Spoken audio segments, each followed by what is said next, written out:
అందరికీ నమస్కారం. ఈరోజు కథ విడువనులే చెల్లి పార్ట్ 43 అండ్ 44. రచించిన వారు నళిని గారు. ఇక కథలోకి వెళ్తే, అభి వెనక్కి జరగడంతో అతనికి ఇబ్బందిగా ఉంటుందేమో అని శ్రావణి కూడా ఇంకొంచెం వెనక్కి జరిగింది. అది తెలిసి, ఏ ఎక్కడికే ఇంకా వెనక్కి జరుగుతున్నావు? మొగుడితో బైక్ మీద ఎలా కూర్చోవాలో కూడా తెలీదు అంటూ ఆమె చేయి పట్టి కొంచెం ముందుకు లాక్కున్నాడు అభి. దాంతో పూర్తిగా అతనికి అంటుకుపోయేలా ముందుకి వచ్చేసింది శ్రావణి. అలా ముందుకి వచ్చిన ఆమె పరువాలు ఒక్కసారిగా మెత్తగా తన వీపుని తాకడంతో అభి నరనరాల్లో కరెంటు పాస్ అయినట్టు అనిపించి చిన్నగా జర్కయ్యి వెనక్కి తిరిగి చూశాడు ఆశ్చర్యంగా. అతను వెనక్కి తిరిగి తన వైపు చూస్తున్నట్టు అతని కదలికని బట్టి అర్థమై తనకి కోపం వచ్చిందేమో అనుకొని, నేనేం చేయలేదండి, మీరలా లాగేటప్పటికీ అంటూ చెప్పడం ఆపేసి తలదించుకుంది. అది చూసి వెంటనే బ్రేక్ వేసి బైక్ ఆపి, ఇప్పుడు నేనేమన్నానే, ఎందుకలా భయపడతావు? అంటే మీకు కోపం రాలేదా అనగానే లెఫ్ట్ ఐబ్రో రైజ్ చేసి, అంటే ఏంటే నీ ఉద్దేశం, నాకు కోపం ఎక్కువనా? ఆహా కాదు అంటూ ఈసారి నిజంగా వచ్చిన కోపానికి కంగారుగా తల ఊపింది. సరేలే దిగు అనడంతో సరే అని మెల్లిగా బైక్ అయితే దిగింది. కానీ కళ్ళకి క్లాత్ కట్టేసి ఉండడంతో చేతులు చాపి, ఎక్కడికి తీసుకువచ్చారు ఈయనిప్పుడు అని అనుకుంటూ అక్కడే నించుంది. 2 నిమిషాలకి తన చేతికి ఏదో తాకినట్టు అనిపించగా ఉలికిపడింది ఆలోచనలో ఉన్న ఆమె. నేనేనే, ఎందుకలా ప్రతిదానికి ఉలికి పడతావు? భయం వేసిందండి అంది గుండె మీద చేయి పెట్టుకుంటూ.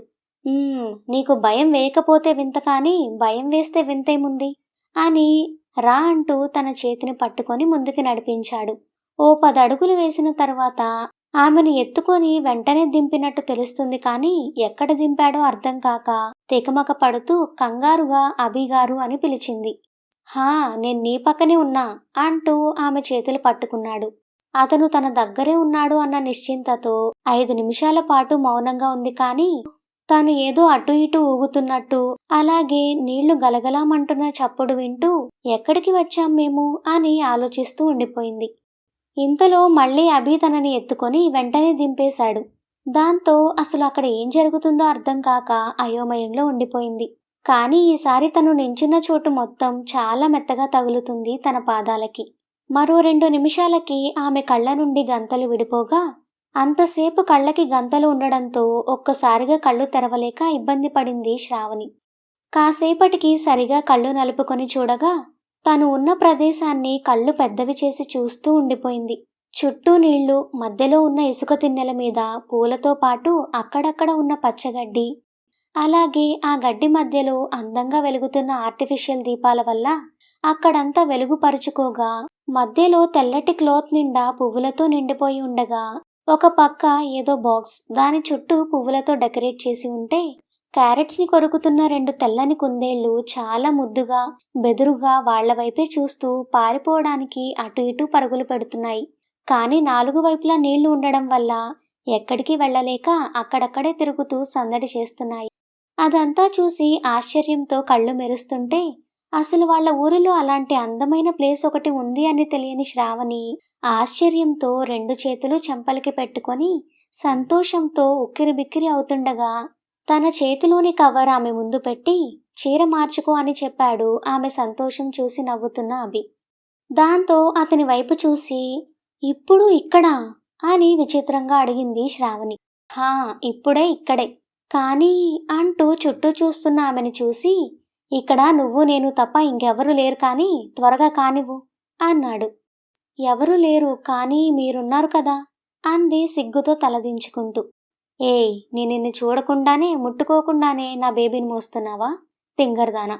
ఆ మాటకి ఆమెలో ఏదో తెలియని గిలిగింతలు మొదలై, అయినా సరే మీరు కళ్ళు మూసుకొని వెనక్కి తిరగండి అంది మొహం పక్కకి తిప్పుకుంటూ.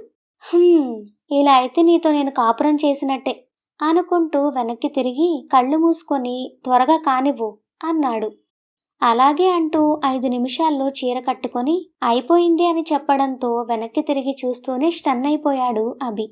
బేబీ పింక్ కలర్ శారీలో మెడలో నల్ల పూసల నడుమ నిండుగా మెరుస్తూ వజ్రంలా ఉన్న శ్రావణిని అలాగే చూస్తూ ముందుకి అడుగులు వేసిన అభికి శ్రావణి ముందు ఎంతటి అందగత్తెలైనా కూడా బలాదూర్ అనిపించేలా ఉన్న సిగ్గు దొంతరల నడుమ నవ్వుతూ బిడియంగా నించున్న తనని చూస్తుంటే కనురెప్ప కూడా వేయాలని అనిపించడం లేదు అతనికి. అతని అడుగులు తనని చేరుతున్న వేళ గుండె వేగం దానికదే పెరుగుతుండగా తన అడుగు వెనక్కి పడింది ఆమెకి తెలియకుండానే. అతని కళ్ళలో ఆశ్చర్యంతో పాటు ఇంకేదో తెలియని అనుభూతి తెలుస్తుండగా ఆ అభిగారు అంటూ ఇంకో అడుగు వెనక్కి వేసింది చిన్నపాటి భయంతో. తన దగ్గరికి వచ్చి ఆమె ఎడమ చేతిని అందుకొని తన కళ్ళలోకి చూస్తూ సన్నగా పొడుగ్గా మెత్తగా ఉన్న ఆమె చేతి మీద ముద్దు పెట్టుకున్నాడు. అతను ముద్దు పెట్టిన చోటు నుండి జిమ్మంటూ నరాలు లాగేయడంతో పరవశంగా కళ్ళు మూసుకుంది శ్రావణి. అది చూసి నవ్వుతూ ఆమెకి తగిలీ తగలకుండా చెవి దగ్గరికి వెళ్ళి అప్పుడే అలా అయిపోతే ఎలాగే పద అని చెప్తుండగా అతని నుండి తన మేనికి తగులుతున్న వెచ్చని ఊపిరి ఆమెలో గిలిగింతలు రేపగా గట్టిగా బిగించిన కళ్ళు తెరిచి అతని వైపు చూసింది బుగ్గల్లో మందారాలని పూయిస్తూనే. నవ్వుతూ తన చేతిని పట్టుకొని ముందుకు నడిచిన అతను తనని తీసుకువెళ్లి మధ్యలో కూర్చోబెట్టి పక్కన ఉన్న కేక్ బాక్స్ తీసి తన ముందు పెట్టి శ్రావణి బర్త్డే సెలబ్రేషన్స్ వీడియో కోసం అతని ఫోన్ సెట్ చేశాడు ఎదురుగా. ఆ తరువాత తన పక్కన కూర్చొని బాక్స్ ఓపెన్ చేశాడు. అప్పటి వరకు తను ఏం చేయబోతున్నాడో తెలియని శ్రావణికి కేక్ కనపడగానే తన మొహంలో సంతోషమంతా మాయమై, అభిగారు మీకు చెప్పాను కదా నాకు నా పుట్టినరోజు చేసుకోవడం ఇష్టం లేదని అంది బాధగా తలదించుకుంటూ. హ్యాపీగా ఫీల్ అవుతుంది అనుకుంటే బాధగా మారిపోయిన ఆమెని దగ్గరగా తీసుకొని నుదుటి మీద ముద్దు పెట్టుకుంటూ, ఎవరు చెప్పారే నువ్వు పుట్టినరోజున మీ అమ్మ చనిపోయింది అని? హా, ఆవిడకి అంతవరకే రుణం, అందుకే ఆ రోజే చనిపోయారు, అంతేకాని అదేమీ నీ తప్పు కాదే. అతని మాటలకి తనకి దూరం జరిగి, అంటే నేనెందుకు పుట్టినరోజు చేసుకోనో మీకు తెలుసా అని అడిగింది ఆశ్చర్యంగా. హా అన్నాడు తల ఊపుతూ. తెలిసి కూడా? అవును, ఎందుకంటే నువ్వు చేస్తున్నది తప్పు. అసలైనా ఇలా ఎందుకు ఆలోచించలేదు నువ్వు? అప్పటి వరకు బ్రతికి అప్పుడు చనిపోవడానికి ఆవిడ ఎంత ఇష్టపడిందో నిన్ను అప్పటి వరకు చూసుకొని సంతోషంగా వెళ్ళిపోయి ఉంటారు.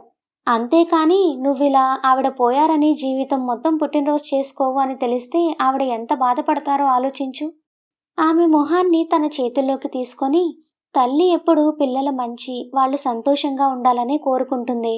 అయినా చావు పుట్టుకలు మన చేతిలో ఉండవే పిచ్చి అంటూ అప్పటికే కళ్ళని దాటి బయటకు వస్తున్న ఆమె కన్నీరు తుడిచి తనని హత్తుకొని, ప్లీజ్ ఏడవకే అని తనని ఓదార్చి, కాబట్టి ఇక నుండి మన ఇంట్లో నీ పుట్టినరోజు ప్రతి సంవత్సరం చేసుకుంటున్నాం అని చెప్పి కేక్ మీద క్యాండిల్ వెలిగించి తనతో చాక్ పట్టించి తనే కేక్ కట్ చేయించాడు.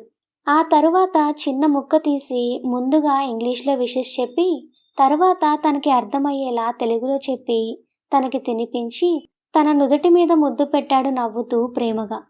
తడి కన్నులతో అతను అందించిన కేక్ పీస్ తిని తరువాత తను కూడా చిన్న ముక్క అభికి తినిపిస్తూ, మీరు భర్తగా రావడం నా అదృష్టం అభిగారు అంటూ అతని భుజం మీద తలవాల్చింది.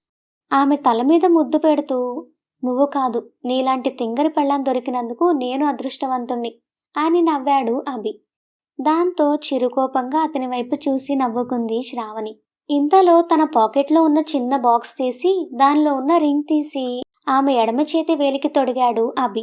అది చూసి ఆశ్చర్యంగా, ఇంత ఖరీదైంది నాకెందుకు అభిగారు అని అడిగి, నాకు మీరున్నారు, అది చాలు, మీ ముందు ఇవన్నీ నాకు కనిపించవు అని చెప్పింది ఇంకొంచెం అతని దగ్గరికి జరుగుతూ. అలా అయితే నేను లేనప్పుడు పెట్టుకో, కనిపిస్తాయి అని ఫోన్ వీడియో ఆపేసి తన వైపు తిరిగాడు పూర్తిగా. ఏదైనా చెప్తాడేమో అందుకే తిరిగాడు అనుకుంటున్న ఆమెకి అతని చూపు తేడాగా అనిపించి కళ్ళు కిందకి సోలిపోగా ఆమె మొహాన్ని చేతుల్లోకి తీసుకుంటూ, నచ్చిందా నీకు నా సర్ప్రైజ్ అని అడిగాడు కోరికగా ఆమె పెదవుల వైపు చూస్తూ. తలదించుకునే చాలా నచ్చింది అని చెప్పింది సిగ్గుగా చూపుని పక్కకి తిప్పుకుంటూ. అయితే నాకు గిఫ్ట్ కావాలి అంటూనే ఆమె పెదవులని చేరాడు మెల్లగా. అప్పటికీ కూడా తల ఎత్తని బరువు ఆమెని కమ్మేయగా, ఏం కావాలి మీకు అని అడిగింది పక్క చూపులతోనే. అది నువ్వు ఇచ్చే కంటే నేను తీసుకుంటేనే బాగుంటుంది అంటూ ఆమె పెదవులని పూర్తిగా ఆక్రమించి తనకి మాటలు రాకుండా చేశాడు అభి. అతని ముద్దుకి పరవశిస్తున్న ఆమెలో పరువాలు పొంగి ఎద భారం కాగా చేతి కింద ఉన్న ఇసుక మీద పూలు పరుచుకుని ఉన్న వైట్ క్లోత్ నలిగిపోయింది ఆమె పిడికిలిలో. తన ముద్దుకి సహకరిస్తున్న ఆమెని ఓ కంట చూస్తూనే మెల్లగా తన చేతిని ఆమె పైటవైపు పోనిచ్చి దానికి ఉన్న పిన్ తీసేశాడు. భర్త ప్రేమలో కరిగిపోతున్న శ్రావణి ఎప్పుడో శరీరాన్ని అతనికి అప్పగించేసి కళ్ళు మూసుకొని లోకం మరిచిపోయింది.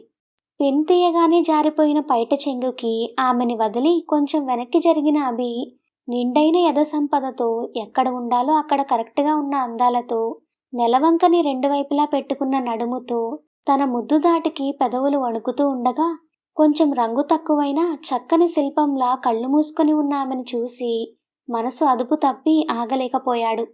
తన నుండి దూరం జరిగిన అతని స్పర్శ నుండి ఎప్పటికో కాని బయటకు రాలేదు శ్రావణి. తీయని మధురోహలతో మెల్లగా కళ్ళు తెరిచిన ఆమెకు అతని చూపు ఎక్కడుందో తెలిసి సిగ్గుతో చేతులు అడ్డు పెట్టుకోబోతుండగానే శ్రావణి తన బిగ కౌగిట్లో బంధించి ఆమెతో పాటు వెనక్కి వాలాడు అభి. ఆమె సుకుమారమైన సొగసులని చేతులతో తడుముతూనే తనలోని ప్రేమని ముద్దులతో ఆమెకి తెలియజేస్తూ తెల్లని పిండి వెన్నెలలో ఇసుక తిన్నెలనే మెత్తటి పరుపులుగా మార్చి మొదటిసారిలా కాకుండా ఆమెని లాలించి ప్రేమగా తనలో కలుపుకున్నాడు అభి. తన చేతులతో ఆమె చేతులు బంధించిన మరుక్షణం ఆమె నుండి తీయనైన నొప్పికి బయటకు రాబోయిన అరుపుని తన పెదవుల మధ్యన బంధించి కాసేపటికి ఆమె తేరుకున్న తరువాత, "నువ్వు బాగానే ఉన్నావా? లేదంటే ఆగిపోనా?" అని అడిగాడు స్వీట్ వాయిస్తో చిన్నగా. కంటి నుండి వచ్చిన 2 కన్నీటి బిందువులతో కళ్ళు తెరిచి చిన్న నవ్వుతో "బాగున్నాను" అంటూ తల ఊపింది చిన్నగా. ఆమెలో సిగ్గుతో కూడిన సంతోషం తనకి తెలుస్తుండగా నవ్వుతూ ఆమె నుదుటి మీద ముద్దు పెట్టి శ్రావణిని మనస్ఫూర్తిగా తన దానిగా చేసుకున్నాడు అభి. ఇష్టం లేకుండా పెళ్లి చేసుకొని కష్టపెడుతూ చీకొడుతున్నా, తనని ఒక అవకాశవాదిగా గతిలేని దానిగా చూస్తున్నా కూడా తప్పనిసరి పరిస్థితుల్లో అన్నిటినీ భరించి ఇదే అభితో తన జీవితం అనుకున్న ప్రతిసారి ఆమెకి నరకంగా అనిపించేది బ్రతుకు. అలాంటిది తన కోసం ఎంతగానో మారి తనని ప్రేమిస్తున్న అంతటి కోటీశ్వరరాల్ని వదిలి తన కోసం వచ్చిన అతని వెలకట్టలేని ప్రేమకి దాసోహం కాక తప్పలేదు శ్రావణికి. ఆమెకి రేపు తన జీవితం గురించి భయం లేదిప్పుడు. కళ్ళు మూసుకొని అతని వెనక నడవగల నమ్మకముంది అభి మీద. అతని ప్రేమ చాలు ఆమెకి అన్నీ తట్టుకోగలదు అనుకునేది. అలాంటిది ఇప్పుడు అతని ప్రేమ తన సొంతం. దానికి సాక్ష్యమే ఈ క్షణం. అలసిన ఆమె నుండి వేరుపడి ఆమెని తన గుండెల మీదకి తెచ్చుకుంటూ చీరని ఆమెకి నిండుగా కప్పాడు అభి. నొప్పులుగా ఉన్నా కూడా హాయిగా అనిపించే మధుర స్మృతుల తాలూకా మత్తులో కళ్ళు మూసుకొని ఉండిపోయింది శ్రావణి. తన చుట్టూ చేయి వేసి దగ్గరికి తీసుకుంటూ తల మీద ముద్దు పెట్టి, "నీకేమీ ఇబ్బందిగా లేదు కదా?" అని అడిగాడు అభి.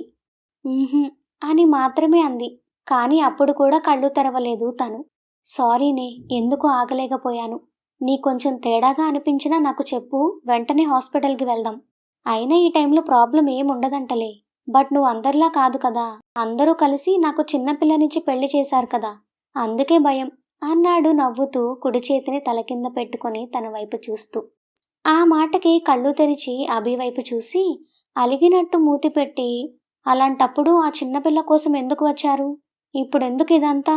అని "మరి దూరంగా ఉండొచ్చుగా" అంది క్రీగంట చూస్తూ. "ఆహా, ఏం చేస్తాం, పెళ్ళంటూ అయిన తర్వాత తప్పదుగా. పైగా ఇలాంటి వీక్ మూమెంట్స్ అప్పుడు ఆగమన్నా ఆగలేం మేము" అంటూ మెత్తగా తగులుతున్న ఆమె నడుము గిల్లాడు అల్లరిగా. అంటూ షర్ట్ లేని అతని ఛాతీకి మరింతగా హత్తుకుపోయింది శ్రావణి. అలా వెన్నెల్లో కాసేపు హాయిగా కబుర్లు చెప్పుకున్న తర్వాత పక్కన ఉన్న చిన్న బాక్స్ తన చేతికి ఇచ్చి ఓపెన్ చేయమన్నాడు.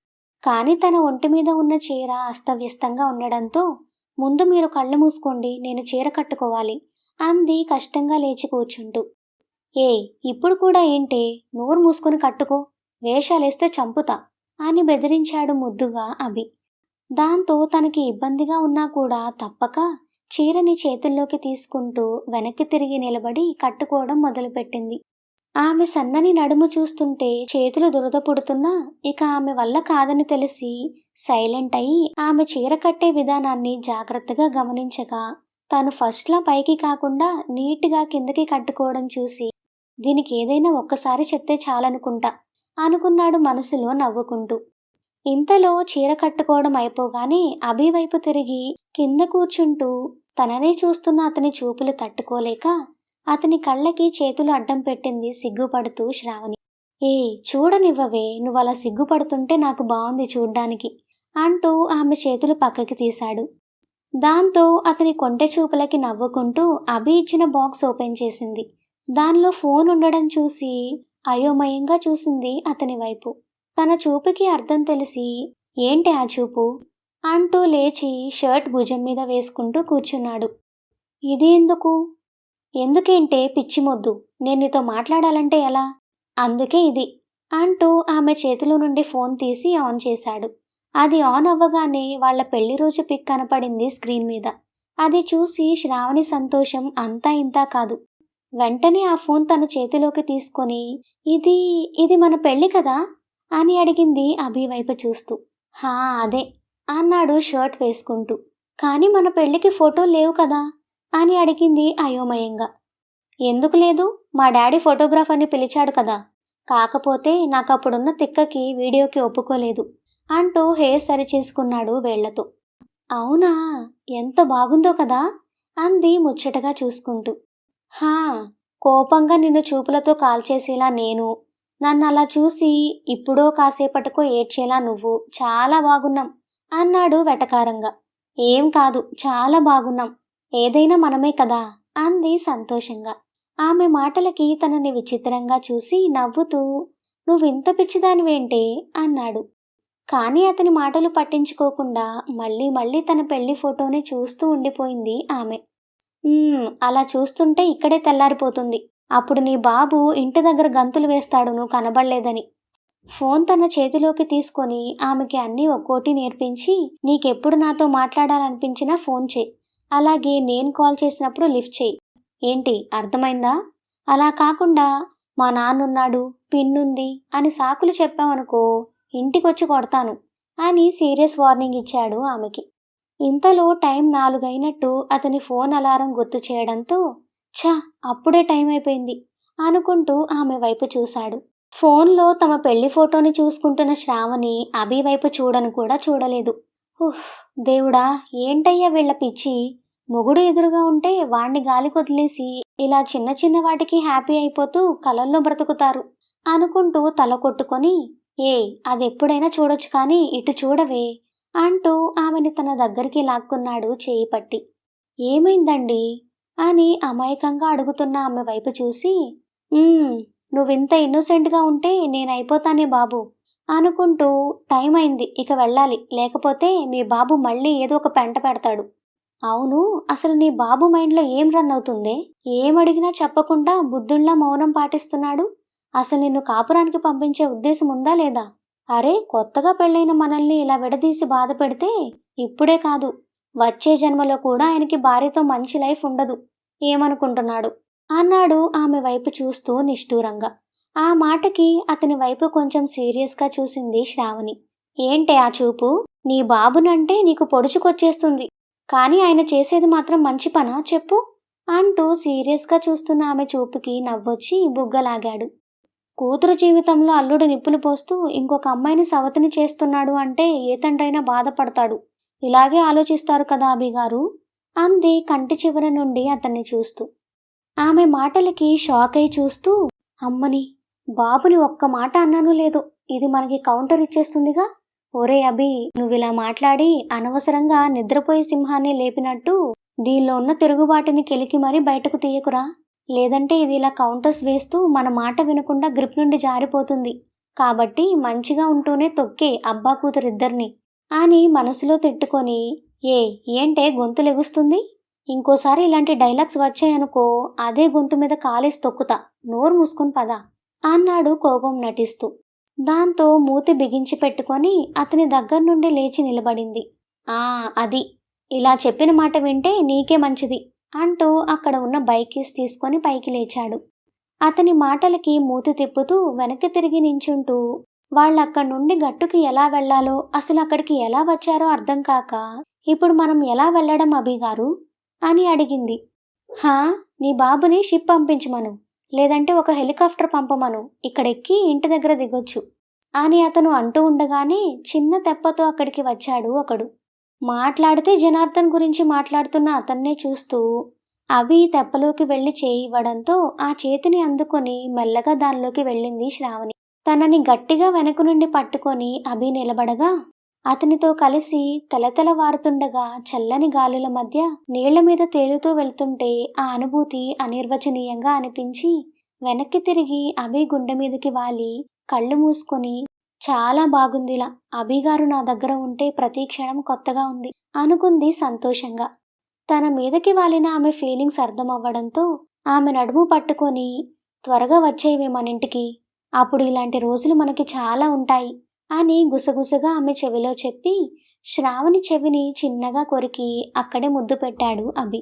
దాంతో నొప్పికి అంటూ కళ్ళు తెరిచి చూసిన శ్రావణికి గట్టు చివరికి వచ్చినట్టు అర్థమై సరిగా నించొని తన చెవిని తడిమి చూసుకొని చిన్నగా నవ్వుకుంది సిగ్గుతో.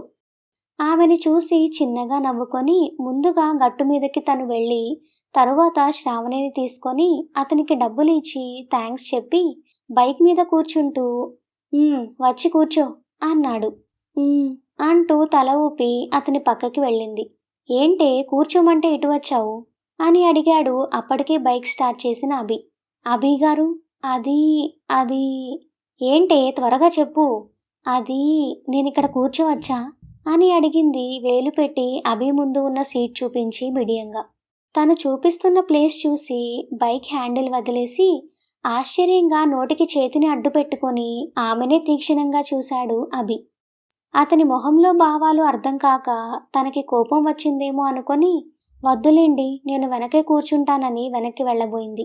దాంతో ఆమె చేతిని పట్టుకొని ఆపి తనని దగ్గరికి లాక్కుంటూ, నీలో చాలా ఉన్నాయే నాకు తెలియకుండా, నువ్వింత రొమాంటిక్గా ఆలోచిస్తావని నేననుకోలేదే అంటూ ఆమె మెడ వంపులో ముద్దు పెట్టి, ఏంటి ఇక్కడ కూర్చుంటావా అని అడిగాడు గట్టిగా ఆమె నడుము చుట్టేస్తూ.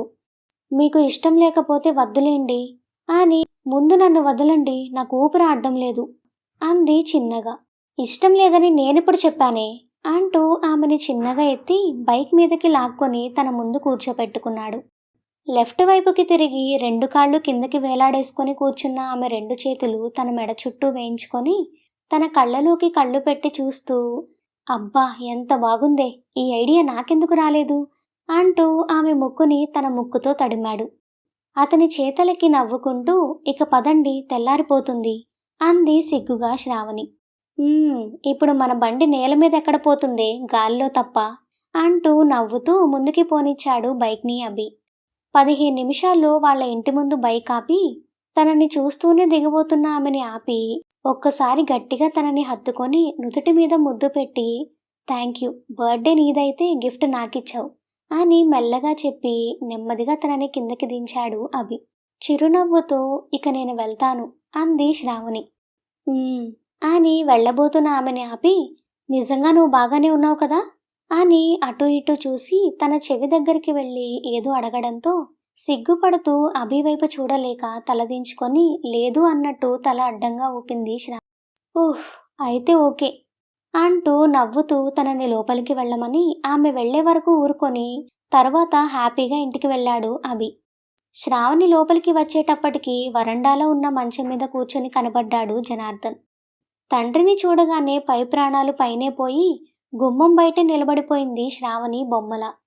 5 నిమిషాలు చూసి, ఇంకా ఎంతసేపు అలా నించుంటావమ్మా, లోపలికి వెళ్ళు, అసలే బయట మంచు పడుతున్నట్టుంది అన్నాడు కూతురు వైపు చూడకుండానే పొగాకుతో చుట్టుకుంటూ. దాంతో తలదించుకొని లోపలికి వెళ్ళిపోయింది శ్రావణి. కూతురు వెళ్లిన వైపే చూస్తూ భుజాన ఉన్న తుండు విదిలించి మళ్లీ భుజం మీద వేసుకుంటూ అక్కడి నుండి బయటకు వెళ్ళిపోయాడు జనార్దన్. తండ్రి ఏమీ అనకపోయినా కూడా కంగారుగా అనిపించి లోపలికి వచ్చిన తర్వాత గుండె మీద చేయి వేసుకొని గట్టిగా ఊపిరి పీల్చుకొని చేతిలోని ఫోన్ని పక్కన పెట్టి మంచం మీద పడుకున్న శ్రావణికి జరిగిందంతా గుర్తువచ్చి మధురోహలలో తేలియాడిపోతూ ఉండగా రాత్రి అంతా నిద్రలేని అలసటతో మత్తుగా కళ్ళు మూసుకుపోగా ప్రశాంతమైన నిద్రలోకి జారుకుంది మెల్లగా. ఇంటికి వెళ్ళి డోర్ తీయమని చెల్లికి ఫోన్ చేశాడు అభి. ఆమె నిద్రమత్తులో తూలుతూ వచ్చి డోర్ ఓపెన్ చేసి, ఏంటన్నయ్య నాకు నిద్ర లేకుండా చేస్తున్నావు అంది ఆవలిస్తూనే. అయినా టైం ఎంతైందమ్మా, నువ్వింకా పడుకోవడానికి అని. అదే మీ వదినైతే లేచి పూజలు కూడా మొదలు పెట్టేస్తుంది రోజు ఈ టైంకి తెలుసా అంటూ చెల్లెలి నెత్తి మీద ఒకటి వేసి లాగేస్తున్న నిద్రకి తన రూంలోకి వెళ్ళగానే బెడ్ మీద పడిపోయి నిద్రపోయాడు అభి. ఇదొకటి 20లో 60 ఏళ్ల బామ్మలాగా చేస్తుంది అన్నీ అంటూ శ్రావణిని తిట్టుకుంటూ మళ్ళీ పడుకోవడానికి వెళ్ళిపోయింది హరిత. పొద్దున్నే బయట ఏదో హడావుడిగా ఉండడంతో ఆ అలజడికి నిద్రలేచిన శ్రావణి బయటకు వెళ్ళింది ఏమైందో అర్థం కాక.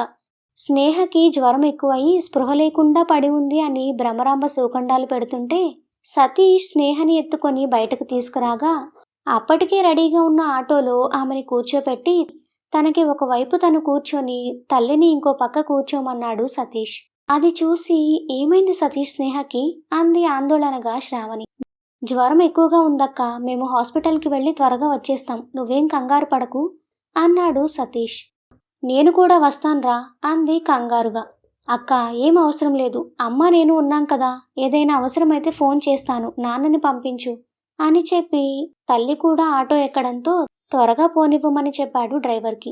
వెళుతున్న ఆటోనే చూస్తూ ఏం చేయాలో తెలియక చేతులు నలుపుకుంటూ లోపలికి వెళ్ళింది శ్రావణి. అప్పటికే వాళ్ల పిన్ని పనంతా చేసేగా వంట మాత్రమే ఉంది అని అర్థమై బ్రష్ చేసుకుని వచ్చి తనకి కాఫీ కలుపుకొని తాగుతూ చెల్లెలు గురించి ఏదో ఆలోచిస్తూ ఉన్న ఆమెకి వెంటనే రాత్రి చెల్లెలు ఫోన్ వైపు భయంగా చూడడం గుర్తు వచ్చింది. ఆ వెంటనే చెల్లెలి గదిలోకి వెళ్ళి చూడగా పిన్ని ఫోన్ కనబడింది. శరత్ గారి ఫోన్ వాడడం కొంచెం తెలిసిన శ్రావణి వెంటనే ఓపెన్ చేసి చూడగా దానిలో ఏముందో ఆమెకి ఏమీ అర్థం కాలేదు. విషయం ఏమై ఉంటుంది, ఎందుకు స్నేహ అలా ఉంది అనుకుంటూ ఉండగా తీరికగా 9 దాటిన తర్వాత నిద్రలేచిన అభి లేవడమే శ్రావణికి వీడియో కాల్ చేశాడు పొద్దున్నే ఆమెని చూడాలని. తన ఫోన్ రింగ్కి ఆలోచనల నుండి బయటకు వచ్చిన ఆమె తన గదిలో ఉన్న ఫోన్ తీసుకొని లిఫ్ట్ చేయగా చిరునవ్వుతో స్క్రీన్ మీద కనపడ్డాడు అభి. అతన్ని చూడగానే అప్పటి వరకు ఉన్న కంగారు తనకి తెలియకుండానే మాయమవ్వడంతో చిరునవ్వు నవ్వింది చిన్నగా. ఏంటే అప్పుడే లేచావా అని అడిగాడు పడుకుంటుంది అనుకున్న ఆమె నిలబడి ఉండడం చూసి. హా ఇప్పుడే లేచాను అభి గారు. ఎందుకే అప్పుడే లేవడం, కాసేపు పడుకోవచ్చు కదా అన్నాడు రైట్ హ్యాండ్ సపోర్ట్తో పడుకుంటూ. అది స్నేహకి కొంచెం జ్వరంగా ఉంది అని సతీష్ వాళ్ళు హాస్పిటల్కి తీసుకువెళ్లారు, దాంతో మెలకు వచ్చింది అని చెప్తున్న ఆమె మొహంలో ఫీలింగ్స్ చూస్తూ ఏమైంది అదోలా ఉన్నావు అని అడిగాడు అభి. జరిగిన విషయం అభికి చెప్పాలా వద్దా అని ఆలోచిస్తున్న ఆమె అతని మాటలకి తన వైపు చూస్తూ అసలు ఆ ఫోన్లో ఏముందో తెలుసుకోవాలంటే అభి సహాయం అవసరం అని అతనికి రోజు ఇంట్లో జరుగుతున్నదంతా చెప్పింది. అవునా, అంతలా దాంట్లో ఏముందే, మీ చెల్లి అంత భయపడ్డానికి? అదే తెలియడం లేదు అభి గారు, మీరేమైనా తెలుసుకోగలరా? ఏది, రాత్రి నేను చెప్పినట్టు కెమెరా యాంగిల్ మార్చి ఆ ఫోన్ని చూపించు అని చెప్పాడు. సరే అని అభి చెప్పినట్టు చేసింది శ్రావణి. ఒక్కొక్కటిగా శ్రావణితో అన్ని యాప్స్ ఓపెన్ చేయించి చివరిగా వాట్సాప్ ఓపెన్ చేయమని చెప్పాడు అభి. అతను చూపించిన దాన్ని ఓపెన్ చేయగా కొత్త మెసేజెస్ ఉన్న ప్రొఫైల్ని ఓపెన్ చేయమని చెప్పగా ఓపెన్ చేసింది శ్రావణి.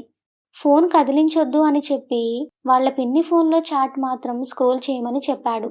దాంతో దానిలో ఉన్న చాట్ ఇంకా ఫొటోస్ చూసి అభికి విషయం అర్థం కాగా చూడలేని విధంగా ఉన్న చెల్లెలి ఫొటోస్ చూసి షాక్తో బిగుసుకుపోయింది శ్రావణి. ఆ ఫోన్ ఎక్కడ తీసావో అక్కడ పెట్టు అని పిలిచిన అభి పిలుపుకి షాక్ నుండి బయటకు వచ్చి ఫోన్ లోపల పెట్టేసి వచ్చి ఏంటబ్బి గారు ఇది, నాకేం అర్థం కావడం లేదు అని అంది కంగారుగా దాదాపు ఏడుస్తూ. నువ్విప్పుడు ఏడవకు, అదంతా నిజం కాదు, కావాలని మీ చెల్లిని ఎవరో బెదిరిస్తున్నారు. అసలు ఏం జరిగిందో నేను తెలుసుకుంటాను, కాబట్టి నువ్విక ఈ విషయం గురించి వదిలేసి మామూలుగానే ఉండు. అలాగే ఈ విషయం గురించి ఇంట్లో ఎవరికీ చెప్పకు, సతీష్తో నేను మాట్లాడతాను అంటూ ఆమెతో మాట్లాడుతూనే ఫ్రెష్ అవ్వడానికి బయటకు వెళ్ళాడు అభి. హాస్పిటల్కి వెళ్ళిన తర్వాత అర్జెంటుగా స్నేహాన్ని జాయిన్ చేసుకొని ట్రీట్మెంట్ స్టార్ట్ చేశారు డాక్టర్స్. టెస్ట్ చేసి రిపోర్ట్స్ చూసి వైరల్ ఫీవర్ అని భయపడాల్సిన అవసరం ఏమీ లేదని చెప్పి డ్రిప్స్ పెట్టి అవి అయిపోయిన తర్వాత తీసుకువెళ్ళొచ్చు అని చెప్పారు. దాంతో తల్లికి టిఫిన్ తెచ్చి తండ్రికి విషయం చెప్పడానికి ఫోన్ తీసుకొని పక్కకి వెళ్ళాడు సతీష్. త్వరగా స్నానం చేసి టిఫిన్ చేసి బయటకు వెళ్ళడానికి రెడీ అయిన కొడుకుని చూసి ఎక్కడికి అభి అని అడిగాడు శరత్. కొంచెం పనుంది డాడీ, త్వరగా వచ్చేస్తాను అంటూ స్టైల్గా కళ్ళకి గ్లాసెస్ పెట్టి బైక్ మీద వెళ్ళిపోయాడు అభి. ఏంటో వీడు వచ్చిన పని వదిలేసి తిరుగుతున్నాడు అనుకుంటూ తమ్ముడితో కలిసి పొలానికి వెళ్ళడానికి రెడీ అయ్యాడు శరత్. బైక్ తీసుకువెళ్ళి శ్రావణి వాళ్ళ ఇంటి ముందు ఆపి నేరుగా ఇంట్లోకి వెళ్ళాడు అభి. అప్పుడే ఫ్రెష్ అయి వచ్చి చీర కట్టుకుంటున్న శ్రావణి ఇంట్లోకి ఎవరో వచ్చిన అలికిడికి చీరని గుండెల దగ్గరికి ఎగబట్టుకొని ఎవరు అని అడిగింది తన గదిలో నుండి. ఆమె కోసమే చూస్తున్న అభి గ్లాసెస్ తీసి పాకెట్లో పెట్టుకుంటూ, ఓ ఇదిక్కడుందా అంటూ ఆమె గదిలోకి వెళ్ళి, నీ మొగుణ్ణి అన్నాడు నవ్వుతూ. ఉన్నట్టుండి అక్కడికి వచ్చిన అభిని చూసి, మీరేంటి ఇలా వచ్చారు అని అడిగింది. స్నానం చేసి ఫ్రెష్గా సగం చీరలో ఉన్న ఆమె సూపర్ సెక్సీగా ఉండడంతో అతని కళ్ళు ఆమెని పైనుండి కిందకి స్కాన్ చేసి రూమ్ డోర్ లాక్ చేస్తూ, నువ్వేంటే ఇలా ఉన్నావు అని అడిగాడు హస్కీ వాయిస్తో. దాంతో వెంటనే తను లంగా జాకెట్ మీద మాత్రమే ఉందని గుర్తువచ్చి సిగ్గుగా వెనక్కి తిరిగి నించుంది శ్రావణి. వెనక్కి తిరిగినా కూడా విశాలమైన ఆమె వీపు భాగం అతని కళ్ళని ఆకర్షించగా మెడ మీద ఉన్న తడికి అక్కడి ఉన్న వెంట్రుకలు అంటుకుపోయి చూడ్డానికి ఇంకా బాగుండడంతో, హహ నువ్వెటు తిరిగినా నా చూపు నీ మీదే ఉంటుందే అంటూ ఆమెని వెనక నుండి హత్తుకొని, అబ్బా ఇంత క్యూట్గా ఉంటావేంటే నువ్వు, మన ఇంట్లో ఉన్నప్పుడు అసలు నీకెలా దూరంగా ఉన్నానో నేను అర్థం కావడం లేదే అంటూ ఆమె భుజం మీద ఉన్న తడిని చేత్తో తుడిచి అక్కడ ఉన్న పుట్టుమచ్చ మీద వెచ్చగా ముద్దుని అద్దాడు అభి. దాంతో గొంతులో తడి ఆరిపోయి, అభిగారు ఎవరైనా వస్తారు వదలండి అంది కష్టంగా పలుకుతూ. వస్తే ఏమవుతుంది అంటూ ఆమెని తన వైపు తిప్పుకొని తన భుజం వరకు వచ్చిన ఆమెని హత్తుకొని వంగి మెడవంపులో వెచ్చగా తలదాచుకోగా అప్పుడే స్నానం చేసి వచ్చిన ఆమె ఒంటి పరిమళాలు అతడిని కోరికల కొలిమిలోకి నెడుతుంటే అతని నుండి వస్తున్న డియో స్ప్రే స్మెల్కి ఆమెకి కడుపులో తిప్పినట్టయి వెంటనే అతన్ని తోసుకొని అక్కడి నుండి పెరట్లోకి పరిగెత్తింది వేగంగా. సడన్గా ఆమె అలా రియాక్ట్ అవ్వడంతో, ఏమైందే అంటూ తను కూడా వెనకే వెళ్ళాడు అభి. అప్పటికే వామిటింగ్ చేసుకొని ఫాస్ట్గా బ్రీతింగ్ తీసుకుంటూ నీరసం అయిపోయిన ఆమెని చూసి, ఓ గాడ్ అంటూ అక్కడ కనబడిన టవల్ తీసుకువెళ్ళి తడి అంటిన ఆమె మొహం తుడిచి, ఏమైంది అని అడిగాడు లాలనగా. అతను దగ్గరికి రావడంతో మళ్ళీ లోపల తిప్పడం మొదలైంది. దాంతో ముక్కు మూసుకుంటూ, మీ సెంటు వాసన నాకు తిప్పుతుంది అభిగారు అని చెప్పింది చిన్నగా. ఓ అదా విషయం, అయితే కొన్ని రోజులు దీనికి ఇలాంటి స్మెల్స్ ఏవి పడవనుకుంటా అనుకొని ఓకే అంటూ ఆమెకి దూరం జరిగి, ఇప్పుడు బాగానే ఉందా నీకు అని అడిగాడు. దాంతో ముక్కు మీద చెయ్యి తీసేసి హా అంటూ తల ఊపింది. ఎదురుగా బందర్ లడ్డు లాంటి పెళ్ళాన్ని పెట్టుకొని ఆఫ్టర్ ఆల్ ఈ స్ప్రే వల్ల దానికి దూరంగా ఉండాల్సి వస్తుంది చూడు.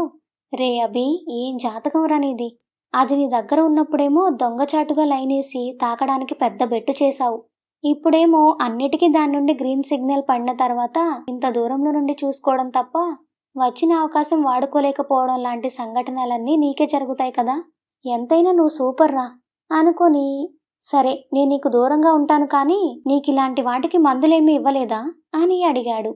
ఇచ్చారు, వేసుకుంటాను అని జారిపోతున్న చీరని మళ్ళీ గట్టిగా పట్టుకుంది. ఒసేయ్ దయచేసి దాన్ని అలాగే గట్టిగా పట్టుకోవే ప్లీజ్, లేదంటే ఏం జరుగుతుందో ఏంటో అని కళ్ళు మూసుకొని నుదురు రుద్దుకొని మళ్ళీ ఒకసారి కళ్ళు తెరిచి ఆమెని చూసి తన పరిస్థితికి తనకే కోపం రావడంతో అక్కడి నుండి లోపలికి వెళుతూ, ఆ ఫోన్ ఎక్కడుందో తెచ్చివు ముందు అన్నాడు చిరాగ్గా. అప్పటికి కొంచెం తేరుకున్న ఆమె వెంటనే చీర కట్టుకొని లోపలికి వెళ్ళి పిన్ని ఫోన్ అతని చేతికి ఇచ్చింది, ముక్కుకి శారీ అడ్డం పెట్టుకొని. దాన్ని దూరం నుండే తీసుకుంటూ నీరసంగా ఉన్న ఆమెని చూస్తూ, ఓకే ఇక నువ్వేదైనా తిని కాసేపు పడుకో, అసలే రాత్రి నిద్రలేక మొహం అంతా పీక్కుపోయింది అంటూ ఆమె హెయిర్ సరిచేసి అక్కడి నుండి వెళ్ళబోతూ ఏదో గుర్తు వచ్చినట్టు వెనక్కి తిరిగి, ముందు ఈ డోర్ వేసుకో తింగరదానా, ఇలా తీసి ఉంటే ఎవరైనా వస్తారు కదా అని చెప్పి బయటకు వెళ్ళి బైక్ స్టార్ట్ చేసి డోర్లో నిలబడి చూస్తున్న ఆమెకి బాయ్ చెప్పి గ్లాసెస్ పెట్టుకొని అక్కడి నుండి వెళ్ళిపోయాడు. స్టోరీ ఇంకా కొనసాగుతుంది. నెక్స్ట్ పార్ట్ కోసం మా ఛానల్ను సబ్స్క్రైబ్ చేసుకోండి. అలాగే స్టోరీ మీకు నచ్చితే వీడియోని తప్పకుండా లైక్ చేసి కామెంట్ చేయండి. Thank you for listening.